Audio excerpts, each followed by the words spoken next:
You've put in the hours to learn to code, you've updated your resume, and you've submitted job applications again and again, but you're still struggling to get that call back or actually turn an interview into a job offer.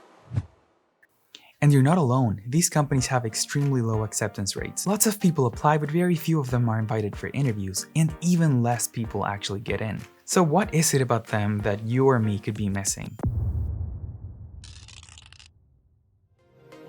You might be tempted to think, oh, they're just better developers or whatever and call it a day, but that's rarely the biggest reason. Recruitment processes are far from perfect, and the market for candidates is really crowded, so luck plays a big factor. Then the question is, how do you make the most out of your chances? You make it easy for companies to say yes and hard to say no.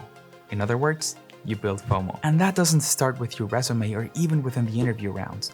You can start getting ahead of the competition right now. I do know that the words personal branding are a bit of a cliche in this day and age, but it's a very useful concept to consider when looking to stand out in a crowded market. And it really is just about creating a public-facing image of yourself and your work to enhance your reputation and build your own network of connections. Increasing your visibility and desirability within the developer community is an extremely underrated way to get your foot in the door among tech companies. So it's really in your best interest to put some time and effort into this. And I know you might still be a bit hesitant. I know I was at some point. After all, it's time you could be using to lead code or study logarithmic time complexity. So look at it from this lens. Take Formula 1 as an example, where engineering performance is extremely important.